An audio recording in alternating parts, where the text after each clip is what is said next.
Hallo und herzlich willkommen, da demnächst wieder Diana Bürgermeisterin wird und man wieder zusammen mit seinem Griffin-Pet auf die Jagd nach mythologischen Kreaturen gehen kann, möchte ich euch im heutigen Video einmal zeigen, welche Rarität des Griffin-Pets sich überhaupt für euch lohnen würde. Wenn ihr gar keine Ahnung habt, was ihr überhaupt bei dem Event von Diana machen müsst, kann ich euch auch den Guide empfehlen, den ich bereits für das Event gemacht habe. Den Link dazu findet ihr in der Videobeschreibung. Doch kommen wir zum Thema des Videos zurück. Welche Rarität des Griffin lohnt sich überhaupt? Wobei ich vorab sagen muss, da ich davon ausgehe, dass die Drops und auch die Kreaturen im Vergleich zum ersten mythologischen Event nicht verändert wurden.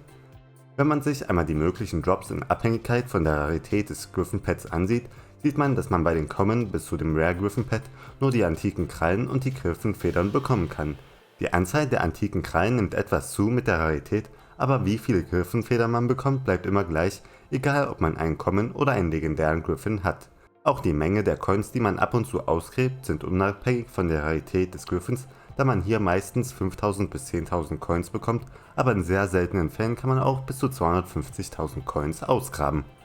Wenn man mit einem epischen Griffin loszieht, kann man neben den Krallen und den Federn auch noch die Kronen des Neides in sehr seltenen Fällen bekommen. Eine genaue Drop-Chance ist aber für die ganzen seltenen Items bei dem Event nicht bekannt, aber aus eigener Erfahrung aus dem letzten Event kann ich sagen, dass ich bei etwas mehr als 800 ausgegrabenen Schätzen die Krone zweimal bekommen habe. Wenn man ein legendäres Griffin-Pet während dem Event verwendet, kann man neben den Items, die man auch schon davor bekommen konnte, auch noch das angespülte Souvenir ausgraben, welches man einem Pet geben kann, um 5 mehr Sea Creature Chance zu erhalten. Ein weiteres Item, welches man erst ab der legendären Stufe des Pets bekommen kann, ist ein Chimera 1 Buch. Dieses ist ein seltener Drop von Minus Questor und das Buch kann man auf ein Schwert machen und dann werden die Stats des Pets auf das Schwert kopiert, wobei pro Stufe des Buchs die kopierten Werte um 20% steigen, bis zu 100% bei Chimera 5. Bei den folgenden Items kann ich nicht genau sagen, welche Rarität des Griffins benötigt wird, da die Items von mythologischen Kreaturen droppen, die man schon mit einer niedrigeren Rarität als legendär spawnen kann, aber vielleicht steigert die Rarität des Griffin Pets auch die Drop-Chance für die seltenen Items, oder obwohl man die Kreaturen zwar schon spawnen kann, droppen die Kreaturen die Items erst, wenn man sie mit einem legendären Griffin spawnt. Das erste davon ist das antike Heilmittel, welches von einem Minus Champion gedroppt wird, den man ab der epischen Stufe des Griffins spawnen kann, und das Pet-Item erhöht die Stärke des Pets um 80%. Das nächste Pet-Item ist ein Tiger-Plüschtier, welches von den beiden Katzen gedroppt wird, welche man schon mit einem Common Griffin spawnen kann, und das Item gibt dem Pet dann 35 mehr Attack Speed. Bei den Zwergschildkrötenpanzer habe ich keine Informationen gefunden, wie man es bekommen kann, aber das Item sorgt dafür, dass man keinen Knockback mehr bekommt, wenn man ein Pet damit ausrüstet.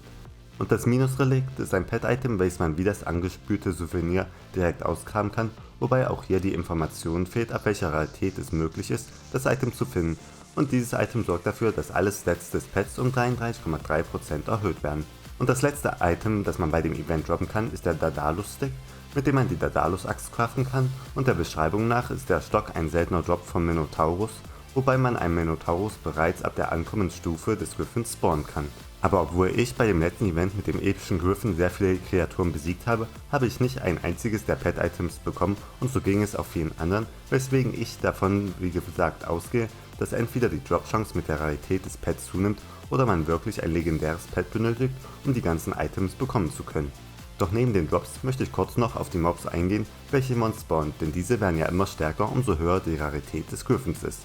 Für die mythologischen Kreaturen, die bei einem Common Griffin spawnen, reicht fast schon eine normale Diamantrüstung und ein Aspect of the End aus. Beim Uncommon und Rare Griffin werden die Kreaturen auch nicht viel stärker, aber es wäre ratsam, wenigstens einen Strong Dragon Armor und ein Schwert, das vergleichbar viel Schaden wie ein Aspect of the Dragons macht, zu verwenden, um die Kreaturen schnell zu besiegen. Um die Kreaturen problemlos zu besiegen, welche ab der epischen Stufe des Griffins spawnen, sollte eine Superior Rüstung und ein Aspect of the Dragons ausreichen, und wenn es mal knapp wird, könnt ihr ja auch ein Power Orb oder eine Viatuba benutzen. Aber insgesamt machen die Kreaturen kein großes Problem, außer ihr spawnt mal einen Giga-Constructor in Runic, dann müsst ihr schon etwas mehr aufpassen. Wenn man sich nun aber einmal die Kreaturen anschaut, welche ab der legendären Stufe des Griffins spawnen, sieht man, dass einfach eine Superior-Rüstung und ein Midas nicht unbedingt ausreichen, da die Mobs hier 10 Millionen Leben haben und auch nicht wenig Schaden machen. Um die Kreaturen zu besiegen, kann man entweder das Sword of Revelations mit einer Wood Singularity und vielleicht auch noch mit einem Recombobulator verwenden, da das Schwert mehr Schaden gegen mythologische Kreaturen macht. Der Nachteil an dem Schwert ist aber, dass man auch mehr Schaden von den mythologischen Kreaturen bekommt,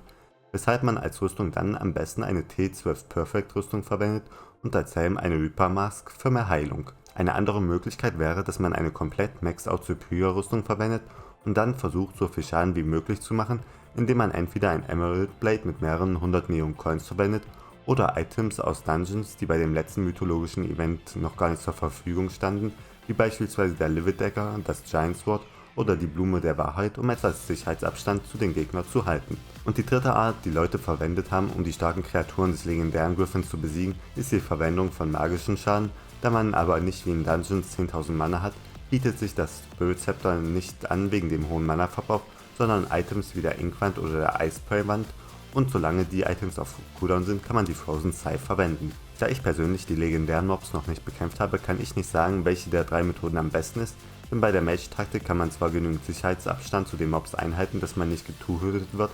aber bei den anderen beiden Methoden geht man nicht das Risiko ein, dass der Kampf zu lange dauert, da ein Mob beispielsweise auch immer stärker wird, umso länger ihr braucht, um ihn zu besiegen. Schlussendlich kann man sagen, wer eh nicht vorhat, sich einen epischen oder legendären Griffin zu holen, da man ja auch bedenken muss, dass die Pets auf der hohen Rarität auch nicht gerade günstig sind, sollte man das Pet erst gar nicht von Common upgraden, da die Drops scheinbar eh die gleichen sind, aber die Mobs bei den Common Griffen halt noch schneller erlegt werden können. Wenn man aber so gutes Equip hat, dass man auch die Mobs bei der Rare-Stufe des Griffins innerhalb ein paar Sekunden besiegen kann, spricht auch nichts dagegen, den Griffin bis auf Rare zu upgraden. Wer die legendären Mobs mit seinem Equip nicht besiegen kann, muss sich dann leider mit dem Loot bei dem epischen Griffin zufrieden geben, aber allein mit den Federn konnte man ja während dem letzten Event auch sehr gute Gewinne erzielen. Aber wer natürlich das legendäre Pet hat und auch die nötige Ausrüstung, um die Kreaturen problemlos zu besiegen, der wird natürlich am meisten Gewinn während der Amtszeit von Diana machen können. Ansonsten war das auch schon mein Guide rund um die Rarität des Griffin Pets. Ihr könnt ja immer gerne in die Kommentare schreiben, mit welchem Griffin Pet ihr vorhabt, während dem Event loszuziehen, und ansonsten wünsche ich euch noch einen wunderschönen Tag und ciao!